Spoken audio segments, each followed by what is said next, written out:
At the end of the day, it has a very talented management team, and it has a very dominant footprint in the minds of its consumers. I think the business will do fine, and they're pretty smart about the way they go about it. I don't think they are. I don't think the model is as good, in my opinion, as a Tencent. But they both can do very well. Well, we saw in Mohnish Pabrai's most recent 13F that he sold 78% of his Alibaba shares, which at the time threw us all for a loop, especially with his close friend Guy Spear holding onto his position and his idol Charlie Munger adding substantially to his position. But as we got to see more and more interviews from Mohnish, it soon became clear that he's still a fan of Alibaba, but he likes Tencent a lot better. And while we don't have any official confirmation, all scenarios point to the idea that Mohnish has been selling down some of his positions to take a stake in Tencent. So in this video, I wanted to hone in on what Mohnish sees in Tencent, because I think his perspective is a very interesting one, and I think he absolutely hits the nail on the head with how their business actually works. So all aboard the Mohnish Pabrai school bus, let's go.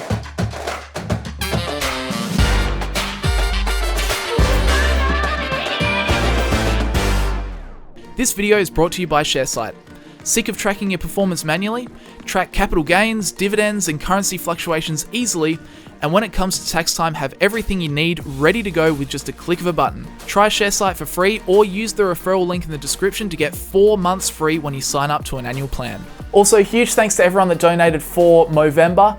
Team Margin of Safety ended up raising about $6,000 for the Movember Foundation, so thanks for the support on that one, guys. Really appreciate it. And shout out to Stephen, Jai, Mark, Christian, Alan, and Emilio, who donated since my last update video.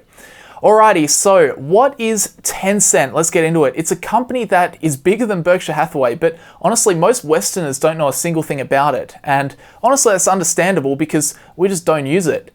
So Tencent is a Chinese tech company that has two parts of their business. Number one, their operating businesses, and number two, their investments. This is a good way to think about Tencent, and Mohnish will explain this more in a clip that I'll play in a minute or two. So in terms of operating businesses, it all stems from WeChat and QQ. These are both broad social media applications, with WeChat being about twice the size of QQ in terms of monthly active users. However, QQ is the OG product launched by Tencent in 1999. But yes, the bulk of Tencent's users and customers are on WeChat, known as Weixin in China. And when you glance at WeChat, it certainly seems just like a Chinese Facebook, but I like how Packy McCormick describes it in his blog post, Tencent, the ultimate outsider. He says, Tencent is like Facebook, Nintendo, Shopify, Netflix, Spotify, Slack, and PayPal rolled into one. And WeChat is certainly like that. The 1.2 billion WeChat users run their life off of this app. They don't just send emojis to their friends with it. It's like a super app. This infographic shows it well. Chat, payments, search, games, video streaming, inbuilt business apps. WeChat really is like the super app of China. And you can see this graphic shows how they're quickly creating an entire ecosystem. Tencent is using their software prowess to embed their apps deeply into people's daily lives. As you can see, it starts with WeChat and QQ. Then there's 3 pillars to these apps: sharing, communication, and socializing. And that branches out to video content, games, music, reading, payments, work, medical. You know, it's a big ecosystem, and this giant user base has led them to have very big impacts in many industries. Number 1 social media community, number 1 in games, number 1 in long form video, news, music, literature, number 1 mobile browser, number 1 in mobile payments. In fact, they only score number 2 in cloud, with number 1 taken obviously by Alibaba. So they have dominant operating businesses, but where do they make their money? Well, when you look at their financial statements, you'll see that 21% of revenue comes from their social networks. This includes video and music subscriptions, live streaming, and in-game item sales. Then 31% of revenue comes from games, including Honor of Kings, League of Legends, Brawl Stars, PUBG Mobile, Call of Duty Mobile, Valorant, Clash of Clans, and a lot more. 17% comes from online advertising on WeChat and QQ, as well as their app store, browser, also their news, video, music offerings. And then 29% comes from their fintech and business services, including things like payments, wealth management, cloud, and other enterprise-facing services. So that's their operating businesses, but then the second half of Tencent's business is their big investment portfolio packed full of growth companies. On a recent earnings call, they said they now have positions in over 700 companies. Now, I don't think there's a full list of all of these businesses, but we know this includes big stakes such as 5% ownership of Tesla, 12% stake in Snap, 40% in Epic Games, 9% of Shopify, 17% of Pinduoduo, 18% in JD, and so on. So you can start to understand why this company is sometimes called the Berkshire Hathaway of technology. You know, it's a big conglomerate with a lot of operating businesses, but then also a big equity portfolio. So overall, that's a bit of a summary of Tencent's business, but now I wanted to play you a clip of how Mohnish Pabrai sees Tencent. And this will start to give us an indication of why he likes Tencent so much, even more than Alibaba. Now, this is a long clip, I apologize, but try and pay attention to what he says here. And I realized that basically Pony Ma has a very simple business model. He has two businesses. One business that he has is his army of software engineers. I don't know how many engineers he has, maybe 25,000, maybe might be 50,000 now, but it's a large army of software engineers. It's basically a massive bazooka that he has with this army of engineers. And he decides where and how he wants to fire the bazooka. And the way they fire that bazooka is, for the most part, even if they have some misses, they end up with this total dominance. So for example, they have total dominance on video games, okay?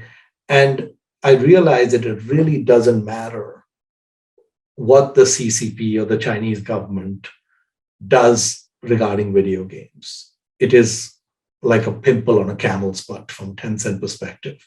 They have almost no profits or revenues from within China in video games. It's probably less than 5% of their video game top line and bottom line that's coming from China. So as soon as the Chinese Communist Party started making noise that this is not such a great thing to have all these people playing all these video games, within a femtosecond, that bazooka got completely pointed outside China. So he just took his army and said, okay, ignore China, let's focus on the rest of the world. And in fact, I would go even a step further and say, you could ban video games globally and Tencent would still continue to prosper because they would still have the army. So while the financial reports will describe this first half of the business as the operating businesses, WeChat, QQ, video games, payments, etc., the way Mohnish sees it is not in the end product, but in the talent pool that Tencent has acquired over time, the killer software engineers that can work together and make great products and services. That's really the competitive advantage in Mohnish's eyes. And it also adds a layer of protection to the business because, if one part of their business starts failing or, new rules get applied to them or something like that, that wouldn't crush Tencent. Sure, they may be wounded for a period of time, but they can just redeploy the talent to make another killer app in another industry. As Mohnish says, in video games, they've just redeployed the talent to focus on games outside of China, after the CCP recently cracked down on video games. So the idea of the talent being the competitive advantage is definitely something that Mohnish likes a lot about this business. But I would bet that given the superiority of the Tencent model, it would not surprise me that if we look 10 years or 15 years from now, that it's the most valuable business on the planet. And to a large extent, I feel that they may even be able to transcend a bunch of stuff that the CCP is throwing at them and continues to throw at them. So there you go. It's a powerful model, but that's not only why Mohnish loves Tencent. In fact, I'd argue the most compelling part of this business to him is the management team. More specifically, how the CEO, Pony Ma, is always desperate to put money back into the business, into profitable ventures. Have a listen to this clip where Mohnish talks about the strategy behind Tencent's capital allocation, and he actually also describes the second core part of their business in this clip as well. Have a listen. The way the software business works is that the productivity difference between an incredible engineer and just a good engineer could be 1,000 to 1. And Pony Ma understands that really well. And he's really good at sifting through, which are the rock stars, superstars. And he made sure that those guys are well taken care of, etc. So he's got basically this army which can do a lot of digital stuff in a variety of fields. And they're really good at it. So when Tencent makes, like, for example, they made $15 billion cash flow last year, Pony Ma goes to his digital army and says, what do you need? Okay, so they tell Pony Ma, Pony, give me $1 billion.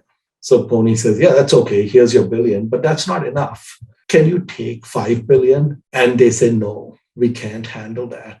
It's hard for us to hire 5 or 10,000 engineers. I cannot hire 25,000 great engineers. I don't know what I would do with them and how I would deploy them. So I cannot take more than $1 billion. So Pony says, it's so sad, but it's okay. Here's your $1 billion. So then he goes to his business number 2. His business number 2 is he's got 30 digital Warren Buffetts. Okay. And he says, these losers in business number 1, they can't use my money. So here's 14 billion. Have fun. And then they go and they invest that in some of it will be whole acquisitions, but most of it is small minority stakes in a number of businesses. Okay. And that digital Warren Buffett, which is not one guy, maybe 20, 30 guys, put that 14, 15 billion to work. And just to make sure that all the money is used, Pony makes sure that they spend a little more than the cash he generates. If he makes 15 billion, he spends 15.5 billion because he wants to borrow at 1%. He doesn't want some checking or savings account giving him 1%. So he makes sure that when bazooka number 1 cannot use the money, he puts it into bazooka number 2. And once he's fired both those bazookas, he's got no money left and he's very happy. So there you go. You can see how interested Mohnish is in this strategy. Aggressive reinvestment in profitable ventures, because ultimately that's how we make money as investors. That's how a business creates more cash flow down the track. And I think the reason he's so excited about this is because in today's day and age, not many big companies are doing that. They're parking tens of billions in government bonds, earning diddly squat, they're buying back a lot of stock, or they're just paying fat dividends. Whereas Pony Ma is hell-bent on acquiring more talent and expanding the army. Then when that side of the business just can't handle any more cash, then he gives it to the second part of the business, the digital Warren Buffetts that make investments in growing technology. So no wonder Mohnish is excited by this mentality from the management. But really the cherry on top is that these two businesses within Tencent are actually producing big returns. So it's not even a case where a company is just desperately trying to force cash back into itself with little return.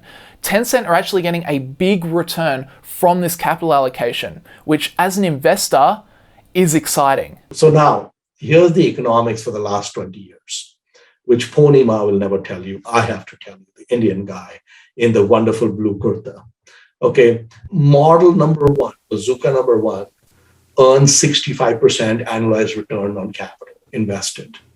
Okay, day in and day out. Any billion he puts in historically has made 65% a year. Model number 2 makes 35% a year. So with those numbers, you can understand why Pony Ma tries to force feed the software engineer army as much as possible. But You can also see why Mohnish is so intrigued by this business. The moat enables them to be relatively nimble for their size. The management team knows how to allocate capital. And, lastly, the two core businesses generate great returns. And Mohnish himself says in this talk that at the end of the day, Alibaba is good, but Tencent is better. So in my view, I think he sold Alibaba to buy Tencent. I think he just wanted to do whatever was necessary to get on this train. So overall, guys, that's my thoughts on Mohnish Pabrai and his recent opinions on Tencent. I'd love to hear what you guys think about Tencent's business and about Mohnish Pabrai selling Alibaba for what I believe is to create a position in Tencent. Let me know that sort of stuff down in the comments section below. I'd love to hear from you guys. Let's start a discussion down there. Leave a like on the video if you did enjoy it or if you found it useful. I really appreciate it. And subscribe to the channel if you're new around here. If you haven't seen one of my videos before, feel free, stick around. We make lots of value investing content. So definitely subscribe to the channel. But guys, that will just about do us.